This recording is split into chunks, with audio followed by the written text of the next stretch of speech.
رمضان رمضان یوں قائم ہے رمضان رمضان رمضان یوں قائم ہے رمضان صدقہ آل محمد۔ اعوذ باللہ من الشیطان الرجیم، بسم اللہ الرحمن الرحیم۔ السلام علیکم ناظرین، بطول زہرا قائم ٹی وی سے پیام قرآن لے کر حاضر ہیں۔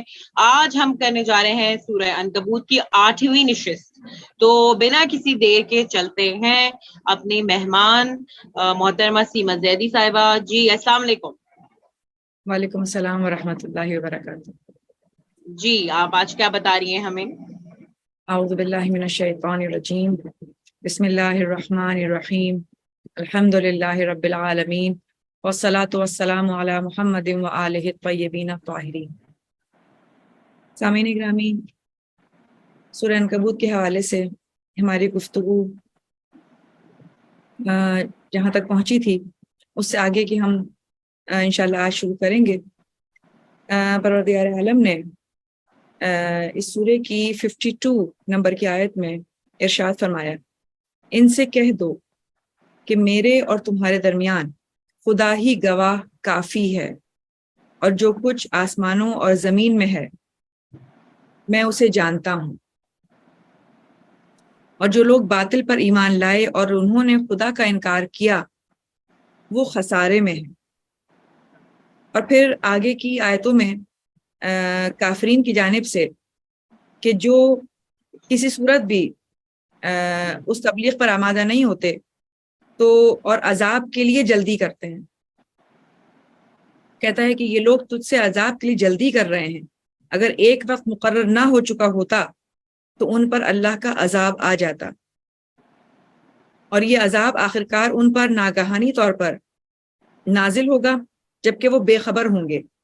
یہ تجھ سے عذاب کے لیے جلدی کر رہے ہیں، حالانکہ جہنم تو کافروں کو گھیرے ہوئے ہے، اور جس دن اللہ کا عذاب انہیں اوپر سے نیچے تک ڈھک لے گا تو ان سے کہا جائے گا کہ تم جو کام کیا کرتے تھے اب اس کا مزہ چکھو۔ عزیزان، اس میں یہ جو آیت کہی جا رہی ہے گواہی کے طور پر، یہ دراصل اسی پچھلی آیت سے مربوط ہے کہ جس میں یہ لوگ اپنے رسول سے معجزات طلب کر رہے تھے، اور کسی صورت بھی ان کی نصیحتوں کو، ان کی باتوں کو قبول کرنے کے لیے تیار نہیں ہیں، نہیں تھے۔ ایسے موقع پر جب یہ ضرورت پیش آئے کہ انسان یہ چاہے کہ میرے لیے کوئی ایسا گواہ ہو کہ جو میری بات کی تصدیق کرے اور لوگوں کو یقین آ جائے کہ ہاں یہی شخص جو ہے وہ نبی ہے، تو اس کے لیے پروردگار عالم نے کہا کہ اے رسول ان سے کہہ دو کہ مجھے تمہاری گواہیوں کی ضرورت نہیں ہے، میرے لیے یہی کافی ہے کہ میرے اور تمہارے درمیان خدا گواہ ہے۔ قل کفا باللہ بینی و بینکم شہیدا، یعنی کوئی بھی گواہ جس قدر بھی حقیقت سے باخبر ہوتا ہے اس کی گواہی اتنی ہی زیادہ قابل قبول ہوتی ہے۔ یعنی آپ دیکھیں واقعات میں جب کوئی بھی واقعہ یا کوئی حادثہ ہوتا ہے تو عام طور پر اس واقعے کی سچائی کو ثابت کرنے کے لیے گواہوں کو ڈھونڈا جاتا ہے کہ بھئی کون ہے جس نے اس واقعے کو مکمل طور پر دیکھا۔ تو یہاں بھی پروردگار عالم یہی واضح کر رہا ہے کہ گواہ اگر کسی بھی حقیقت سے مکمل طور پر باخبر ہو تو اس گواہ کی حیثیت اور اس کی اہمیت سب سے زیادہ ہوتی ہے، اور جس شخص کی گواہی کے لیے خود گواہ خدا ہو، واہ، اس حقیقت کا کیا عالم ہوگا اور اس حقیقت کی کیا بلندی ہوگی۔ بالکل۔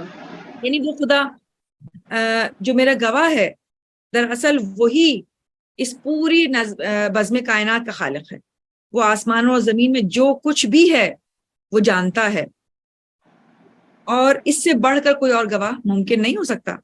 لیکن دیکھیں مثال کے طور پر اگر ہم عام حالات میں دیکھیں کہ خدا نے اپنے پیغمبر کی حقانیت پر کس طرح گواہی دی، یعنی یہ جو کہا جا رہا ہے کہ میرے لیے تو میرا خدا ہی کافی ہے، تو خدا سامنے تو نہیں ہے، گواہ سامنے ہونا چاہیے، حاضر ہونا چاہیے، ناظر ہونا چاہیے۔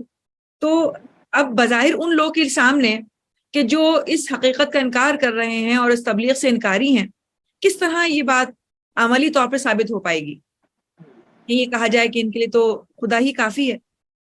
تو کہا یہ جاتا ہے کہ علماء اہل تفسیر یہ کہتے ہیں کہ ممکن ہے کہ صداقت پیغمبر کی یہ گواہی عملی ہو، یعنی خدا نے جو قرآن جیسا عظیم معجزہ اپنے پیغمبر کو عطا کیا تو گویا عملی طور پر اس کی حقانیت کے لیے ایک سند ہے جو جاری کی گئی اس خدا کی جانب سے، اس لیے کہ آخرکار وہ تمام مشرکین مکہ اس بات پر یعنی انہوں نے اقرار کر لیا کہ واقعی یہ کلام کسی بشر کا نہیں ہے، ھذا لا کلام البشر، یہ کہہ کر تصدیق کی کہ واقعی یہ کلام جو ہے وہ کسی انسان کا نہیں ہو سکتا۔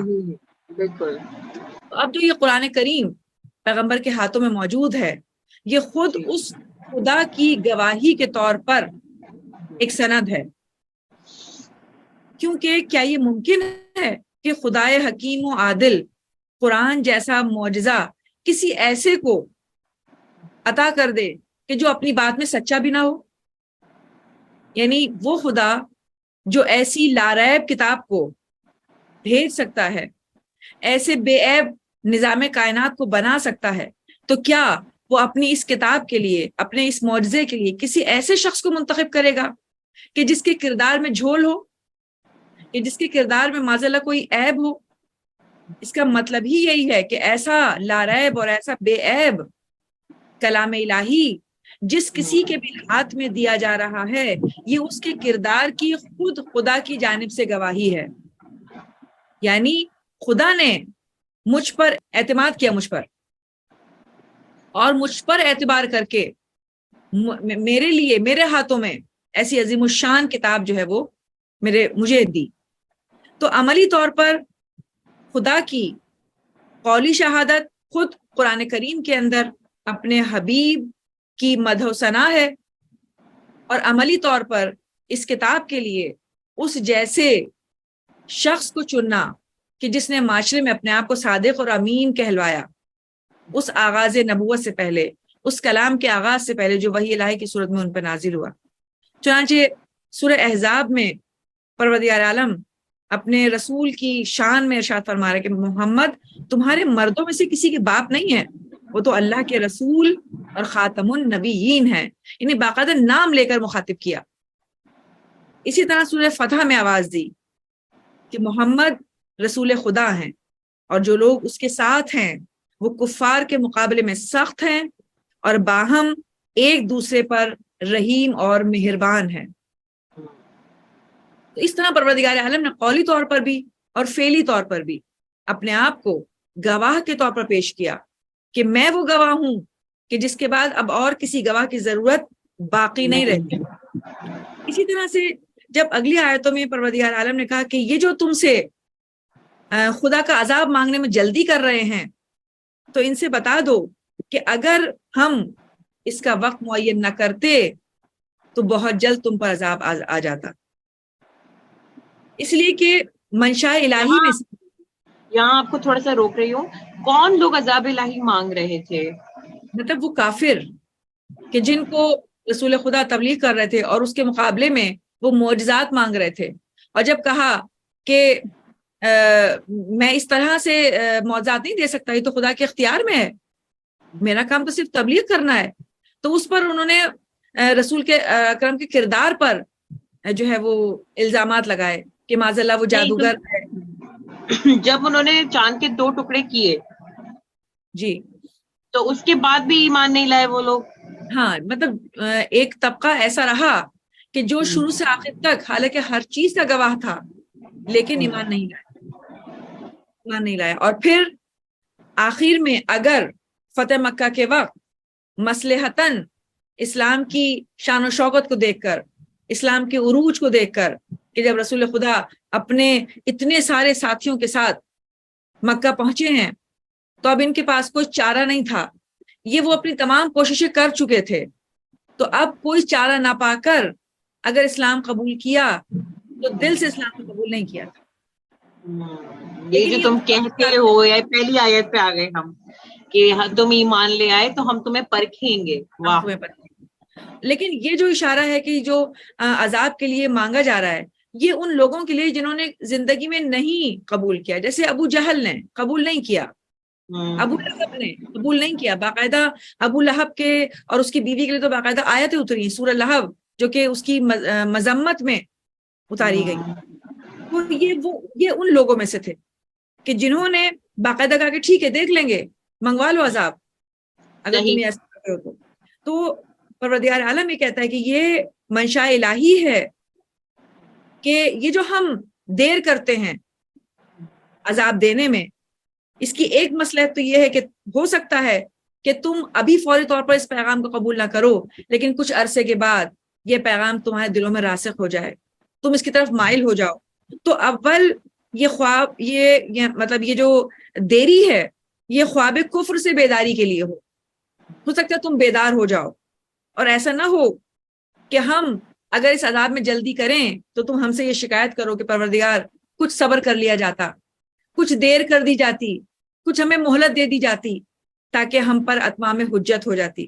تو پروردگار عالم نے خود کہہ کر کہ ہم اس لیے دیر کرتے ہیں کہ ایسا نہ ہو کہ اتمام حجت رہ جائے. ہم چاہتے ہیں کہ اتمام حجت ہو جائے, اور خدا کبھی بھی جلد بازی نہیں کرتا, اس کا کوئی کام حکمت سے خالی نہیں ہوتا. پھر چونکہ عذاب کا وقت معین ہے اور اس کی تاخیر میں مصلحت یہ ہے کہ کفار اس سے آگاہ نہ ہو, یعنی کہ پروردگار عالم تو جانتا ہے کہ اس کا وقت کیا ہے, لیکن اس نے لوگوں کو نہیں بتایا, اس لیے کہ جب کسی وقت کا پتہ چل جاتا ہے تو پھر لوگوں کا یہ عادت ہو جاتی ہے کہ پھر اور زیادہ گناہوں میں ملوث ہو جاتے ہیں کہ بس ٹھیک ہے ہم اس مقررہ وقت سے کچھ دن پہلے, کچھ عرصہ پہلے, کچھ دیر پہلے پروردگار سے توبہ کر لیں گے اور یہ عذاب ٹل جائے گا. تو پروردگار یہ چاہتا ہے کہ وہ اس خوف میں رہیں کہ یہ عذاب ایسا نہ ہو کہ ابھی آ جائے, یعنی اس کا ٹائم نہ بتا کر, اس کا وقت نہ بتا کر, لیکن بہرحال اس کا وقت معین ہے جو خدا کی نگاہ میں ہے, لیکن لوگوں کی نگاہ سے پوشیدہ رکھا گیا تاکہ ان پر ایک خوف مسلط رہے اور وہ اس خوف کے تحت گناہوں سے باز رہیں, نیکی کے کاموں کی طرف پلٹ آئیں. تو اس معاملے میں پروردگار عالم نے ان لوگوں کو یہ کہا کہ تمہارے لیے عذاب تیار ہے, لیکن اب اس کے بعد پروردگار عالم ان بندوں سے مخاطب ہوا کہ جو ایمان لے کر آئے, اور اتنے خوبصورت انداز میں یا عبادی الذین آمنوا کہہ کر پکارا, اے میرے بندو, اے میرے عبادت گزار بندو جو ایمان لے کر آئے, ان ارضی واسعۃ فایایا فاعبدون, میری زمین بہت وسیع ہے. یہ اس وقت کی بات ہے کہ جب مکہ میں جن لوگوں نے اسلام کو قبول کیا اور ان پر سختیاں ہوئیں اور ان کے لیے اس زمین کو تنگ کر دیا گیا, اور وہ لوگ نہیں چاہتے تھے کہ اپنے گھر بار کو چھوڑ کر چلے جائیں, اپنے بیوی بچوں کو چھوڑ کر چلے جائیں. ایسے موقع پر پروردگار عالم نے کہا کہ تم ہرگز بھی دشمن کے دباؤ میں نہ آؤ, میری زمین وسیع ہے, تم صبر کرو, میری عبادت کرو. اور اس کے بعد کیا کہتے ہیں وہ مشہور و معروف آیت جو پڑھی جاتی, کل نفس ذائقۃ الموت ثم الینا ترجعون, ہر نفس کو موت کا مزہ چکھنا ہے. یہ سورہ عنکبوت میں آیا جی, یہ سورہ عنکبوت کی آیت ہے. پھر تم ہماری طرف لوٹ کر آ جاؤ گے, اور جو لوگ ایمان لائے اور انہوں نے نیک اعمال کیے ہم انہیں بہشت کے بالا خانوں میں جگہ دیں گے جن کے نیچے نہریں جاری ہوں گی, وہ ہمیشہ ان میں رہیں گے. نیک عمل کرنے والوں کو کیا خوب بدلہ ملے گا. یہ وہ لوگ ہیں جو صبر اور استقامت اختیار کرتے ہیں اور اپنے پروردگار پر توکل کرتے ہیں, اور کس قدر چلنے پھرنے والے جاندار ایسے ہیں کہ جو اپنا رزق اٹھانے کی طاقت نہیں رکھتے, لیکن اللہ انہیں اور تمہیں رزق دیتا ہے.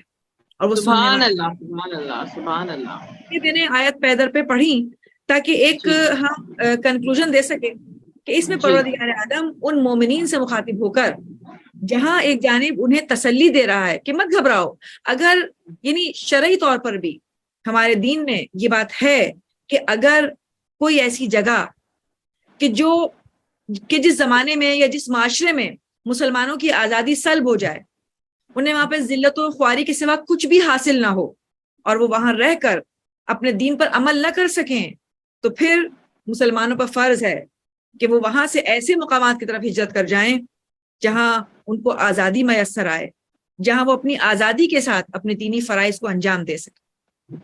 تو اب ہجرت کے سوا کوئی راہ نہیں ہے ایسے وقت میں، اور پروردگار عالم نے کہا کہ مت گھبراؤ، میری زمین وسیع ہے، تم یہاں سے ہٹ کر کہیں اور چلے جاؤ، اس جگہ جہاں تمہارے وطن، یعنی جہاں تمہارے دینی عقائد، جہاں تمہارے لیے دینی فرائض آسان ہو جائیں تمہارے لیے۔ صحیح۔ اور اس کے بعد پروردگار عالم نے ایک انسانی فطرت کی طرف، چونکہ انسانی فطرت میں ہے کہ وہ اپنے وطن سے محبت کرتا ہے، اپنی جائے ولادت سے محبت کرتا ہے، جہاں وہ پیدا ہوا، جہاں وہ زندگی گزار رہا ہے، اور وہ اس جگہ سے اسے بے اندازہ محبت ہوتی ہے۔ لیکن ایسے موقع پر پروردگار عالم نے انہیں تسلی دی اور کہا کہ یہ زندگی تو ختم ہو جانے والی ہے، ہر نفس نے موت کا ذائقہ چکھنا ہے، یہ لوگ جو تم پر ظلم کر رہے ہیں بالآخر موت کا مزہ چکھیں گے، بالآخر موت ان کو آ لے گی۔ اور اس کے بعد وہ کہتا ہے کہ جو لوگ بھی میری راہ میں ایمان لائے اور جنہوں نے نیک اعمال کیے، ہم انہیں بہشت کے بالا خانوں میں جگہ دیں گے۔ اب جنت کی جو نعمتوں کا تذکرہ کیا ہے پروردگار عالم نے کہ وہ ایسے باغات میں بہشت کے رہیں گے کہ جن کے نیچے نہریں جاری ہو رہی ہوں گی، اور وہ ہمیشہ ان میں رہیں گے، اور کتنا زبردست بدلہ ملے گا انہیں اس نیک عمل کا جو انہوں نے اپنے دنیا میں انجام دیا۔ اچھا، ایک سوال ہے میرا یہاں پہ، میں سوری آپ کو انٹرپٹ کر رہی ہوں۔ میں نے بعض جگہ ذاکراؤں سے حدیث میں سنا ہے، مجلس کی حدیث جو ہوتی ہے، کہ جنت میں ایسے بھی جگہ ملے گی جیسے کہ دیوار میں ایک کیل ٹھوک دی گئی ہو، تو آپ اپنے اعمال ایسے نہ کریں، تو از دیٹ ٹرو؟ کیا مطلب؟ میں سمجھی نہیں اس کا جملے کا مطلب۔ ایک ذاکرہ نے پڑھا مجلس کے اندر کہ آپ اپنے اعمال اتنے اچھے کریں، ہو سکتا ہے آپ کو جنت تو مل جائے، مگر جنت میں دیوار میں جتنی کیل ہوتی ہے نا، بس اتنی سی جگہ ملے گی، دیٹس اٹ، تو آپ اپنے اعمال۔ ہاں، وہ یہ کہنا چاہ رہی ہیں کہ مطلب دیکھیں جنت میں ہر ایک کی الگ الگ درجہ بندی ہوگی، سب ایک ساتھ نہیں رہیں گے، اس لیے کہ محل نہیں ملے گا ہمیں۔ نیک اعمال کا جو وزن ہے ہر ایک کا الگ الگ ہے، تو اس کا مطلب ہر ایک کے لیے۔ اب دیکھیں اس دنیا میں بھی، ہمارے معاشرے میں بھی مختلف علاقے ہیں، کچھ بہت اچھے علاقے ہیں، پوش علاقے ہیں، کچھ بہت ہی غربت والے علاقے ہیں، جھونپڑی والے علاقے ہیں۔ تو یہ کیوں ہے؟ یہ تو ہمارے یہاں بھی ہے کہ جس کی جتنی وسائل ہوتے ہیں وہ اس حساب سے اس جگہ کو وہاں پہ رہتا ہے۔ اب وہاں پر جو وسائل ہیں وہ ہمارا نیک کردار ہے، وہ ہمارے نیک اعمال ہے، جو وزن کر کے تولے جائیں گے، اور اس بنا پر انسان کا جو سٹیٹس ہوگا اس حساب سے اسے جنت میں جگہ ملے گی۔ تو ایسا نہ ہو کہ ہمیں جنت میں صرف داخلے کی اجازت ملے اور ہم کسی ایسی جگہ پر ایک فقیر کی مانند زندگی گزاریں جہاں ہم لوگوں سے ہمیں مانگ کر کھانا ملے۔ بھائی لیکن آپ مجھے یہ بتائیں نا کہ جب نہریں بہہ رہی ہوں گی دودھ کی، شہد کی، تو ہمیں کسی سے مانگنے کی ضرورت کیا ہے؟ نہیں، یہ جو اختیار دے رہے ہیں نا، وہ یہ جو بات کہی جا رہی ہے یہ ان کے علاقوں میں ہے، یعنی اچھا، اوکے اوکے، سمجھ گئی۔ ہر ایک کی اختیار اور استطاعت میں ہے۔ تو یہ کیا ایسا اللہ تعالیٰ یہ برداشت کرے گا کہ جنت کے اندر میرا بندہ گیا، اس کو ٹھیک ہے ایک جھوپڑی جتنی جگہ ملی یا اس سے بھی چھوٹی جگہ ملی، تو اس کو اتنی تکلیف ہو اس اللہ کی جنت کے اندر کہ وہ مانگ کے کھانے کا محتاج ہو؟ دیکھیں بات یہ ہے کہ کیا اس کے، پھر تو یہ کہا جائے کہ کیا اس کے لیے یہ کافی نہیں ہے کہ اسے جہنم سے نجات مل گئی اور وہ جنت میں آ گیا؟ بالکل کافی ہے، کافی ہے، کافی ہے۔ ہے نا؟ یہ بھی اب دیکھیں، آپ نے خود ہی کہہ دیا کافی ہے، اس کا مطلب کیا ہے کہ جنت میں پہنچ جانا خود ایک بہت بڑا کام تھا۔ ہم جو محمد و آل محمد کے گھرانے سے وابستہ ہیں، قطعاً بھی ہمارا اسٹیٹس ایسا نہیں ہونا چاہیے، اور اگر خدا نہ خواستہ ہمارا اسٹیٹس ایسا ہوا تو یہ ہماری جانب سے ہماری کوتاہی ہو جائے گی کہ سب کچھ میسر تھا ہمیں اس دنیا میں، اور ہم نے لیکن ہمیں تو مولا چلتے پھرتے دکھ رہے ہوں گے نا، تو ہم مولا سے کہہ کے اپ گریڈ کرائیں گے؟ دیکھیے وہاں پر بات اس کی نہیں ہے، جو کچھ بھی دعا، حاجت، کوشش، صحیح جدوجہد وہ یہاں کی ہے۔ اس کے بعد ایک یعنی سکون والی جگہ ہے وہ، جس میں کوئی کسی کو نہیں چھیڑ سکتا، کوئی کسی کو مجبور نہیں کر سکتا۔ آپ کو پتا ہے کہ کچھ لوگ ایسے ہوں گے کہ جن کے ہمسائے پنجتن پاک ہوں گے، جن کے ہمسائے ائمہ طاہرین ہوں گے، اس لیے کہ جنت میں بہت بڑی بڑی ریاستیں ہیں کہ جن کے وہ مالک ہوں گے، تو خود ان کا گھر اتنا بڑا ہوگا کہ اس تمام گھر کے چاروں طرف بے شمار ہمسائے بن سکتے ہیں، نبیوں کے گھر ہمسائے بن سکتے ہیں۔ تو کوشش ہمیں وہی کرنی ہے۔ دیکھیں، ہمارے لیے جنت کو پانا مشکل کام نہیں ہے، جنت کے اندر مقام کو بلند کرنا ہمارے لیے اصل ہدف ہونا چاہیے۔ سمجھ گئی۔ جو شخص بھی محمد و آل محمد کی محبت میں مرا شہید مرا، جو صحیح۔ شخص بھی محمد و آل محمد کی معرفت کو حاصل کر گیا، جنت اس کا حق ہے۔ لیکن صحیح۔ اب وہ جنت میں کس مقام پر پہنچتا ہے، اب یہ اس کے اوپر ہے کہ وہ اپنے آپ کو کس مقام پر پہنچاتا ہے۔ ہم بھی تو اس زمانے میں بہت صحیح کوشش کرتے ہیں، لوگ پیسہ کمانے کے فکر میں اچھے سے اچھا مکان حاصل کرنے کے لیے، اچھی سے اچھی گاڑی، اچھے سے اچھے سہولت حاصل کرنے کے لیے تگ و دو کرتے ہیں نا، تو کیا ہم یہ تگ و دو آخرت کے لیے نہ اٹھا کے رکھیں؟ بس نا، آپ کے پروگرام سننے کے بعد سے اب میں نے دنیا کو چھوڑ دیا، اب مجھے ادھر کا حساب کتاب کرنا ہے اپنا، مطلب مجھے اللہ چاہیے، مجھے اللہ تعالیٰ کو راضی کرنا ہے، مجھے معرفت امام زمانہ چاہیے، that's it۔ صحیح بات ہے۔ اگر واقعی ہم اس پر آ جائیں تو ہمیں ایسا نہیں کہ دنیا نہیں مل پائے گی، دنیا ہمارے پیچھے پیچھے خدا جائے گی۔ ایگزیکٹلی، میں یہ محسوس کر سکتی ہوں۔ واقعی مین ہدف ہمارا اگر آخرت ہو جائے تو پھر دنیا کوئی مسئلہ نہیں ہے، دنیا خود پیچھے آ جائے گی۔ ابھی ہم لوگوں نے قرآن کا میرا خیال ہے پوائنٹ کچھ کیا ہے، مطلب تفسیر، اس پہ میرا یہ حال ہو رہا ہے۔ تو جب ہم ماشاءاللہ انشاءاللہ پورا کر لیں گے تو کیا ہوگا، مطلب کتنا علم مل جائے گا اور انسان کو معرفت مل جائے۔ یہ انسان کی قابلیت اور اس کی استعداد ہی کی بات ہے، اس کی توفیق کی بات ہے کہ پروردگار عالم ہم سب کو توفیق اللہ عطا تعالیٰ کرے۔ دے توفیق۔ بالکل۔ اصل چیز یہ ہے کہ ہم جب اپنے ہدف کا، چونکہ اگر ہم نے اپنے ہدف کو معین کر لیا ہے تو اب اس ہدف کو حاصل کرنے کے لیے جو چیزیں ہمارے ساتھ ہونی چاہیے، جو صفات ہمارے اندر ہونے چاہیے، ہمیں اب اس کو پیدا کرنا ہے۔ ایک بات تو پروردگار عالم نے اسی سورہ میں اس کی اگلی آیت میں بتایا کہ یہ وہ لوگ ہیں جو صبر اور استقامت اختیار اور اپنے پروردگار پر توکل کرتے ہیں۔ آپ یقین کریں کہ یہ دو وہ صفات ہیں کہ جو اگر ہم نے اپنی زندگی میں اپنا لی، صبر کر لیا اور خدا پر توکل کر لیا، یعنی اگر کم ملا تب بھی راضی ہیں، یہ سوچ کر کہ پروردگار اعلیٰ میں نے تجھ پر توکل کیا ہے، تو مجھے دیکھ رہا ہے، اور اگر زیادہ ہے تب بھی خدا پر توکل کہ اگر زیادہ دیا ہے تو یقیناً اس کے اندر بہت سارے لوگوں کا حصہ موجود ہے جو مجھے دینا ہے۔ اگر میرے ساتھ کوئی جو ہے بدسلوکی کرے تو مجھے صبر کرنا ہے۔ دین کے معاملات میں اپنی زندگی کو دین کے مطابق گزارنے میں مجھے جن جن مشکلات کا سامنا کرنا پڑے، میں اس میں صبر دکھاؤں، میں اس میں استقامت دکھاؤں، یعنی پیچھے نہ ہٹوں، نہ گھبرا جاؤں، امید نہ چھوڑ دوں، گناہوں کی طرف نہ چلی جاؤں۔ ان تمام معاملات میں اگر ہم صبر اختیار کر لیں گے، جیسے ہم نے گزشتہ نشست میں بھی صبر کے مراحل بیان کیے تھے کہ اطاعت پر صبر، مصیبتوں پر صبر، گناہوں پر صبر، اور پھر مصیبتوں پر صبر۔ جیسے آپ نے ایک دفعہ کہا تھا کہ اگر یہ جسم تیار نہ ہو اطاعت کے لیے تو ہم نے اپنے آپ کو مجبور کرنا ہوگا، اس لیے کہ اگر ہم نے، یہ پہلا مرحلہ ہے کہ ہم اگر اطاعت کے لیے تیار نہیں ہو رہے تو اس کا مطلب یہ ہے کہ اب ہم نے اپنے نفس کو خود بخود زبردستی اس کام کے لیے تیار کرنا ہے۔